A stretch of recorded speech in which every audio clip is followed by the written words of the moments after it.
নমস্কার বন্ধুরা, আজকে আমরা একটা লোভনীয় রেসিপি আপনাদের জন্য নিয়ে এসেছি দই বড়া। এর জন্য লাগবে 250 গ্রাম বিউলির ডাল, যেটা গতকাল রাতে ভিজিয়ে রেখেছিলাম।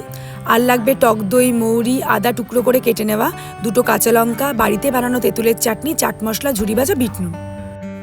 বাড়িতে বানানো এই তেঁতুলের চাটনিটির জন্য তেঁতুল ভিজিয়ে নরম করে নিয়ে চটকে কাঠ বের করে কড়াইতে দিয়ে জাল দিয়ে তার মধ্যে অল্প লবণ আর চিনি দিয়ে ভালো করে ফোটাতে হবে।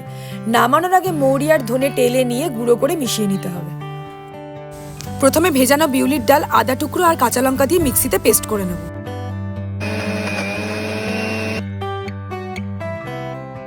এবার একটা পাত্রে অল্প লবণ আর মৌরি দিয়ে গরম জল করে নেব। মৌরি দিলে একটা সুন্দর গন্ধ বেরোয়। এবার ডালের পেস্টটা ভালো করে ফেটিয়ে নেব। এবার কড়াইতে সাদা তেল দিয়ে গরম করে নেব। এরপর ডালের পেস্টটা বড়ার মতো করে গোল গোল করে ভেজে নেব।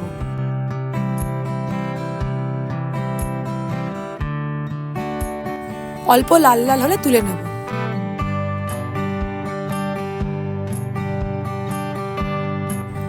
তারপর বড়াগুলো মৌরি দেওয়া গরম জলে 5 মিনিটের মতো ডুবিয়ে রাখবো। বেশিক্ষণ রাখলে বড়াগুলো অতিরিক্ত নরম হয়ে যাবে। এবার একটা পাত্রে টক দই নিয়ে বিট নুন, অল্প চিনি দিয়ে ভালো করে ফেটিয়ে নেব।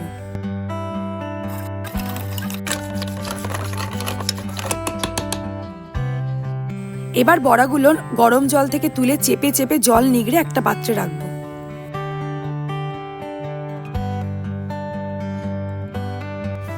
এবার প্লেটে বড়াগুলো নিয়ে টক দই, তেঁতুলের চাটনি, চাট মশলা, ঝুরি ভাজা, কাঁচা লঙ্কা দিয়ে সাজিয়ে নেব।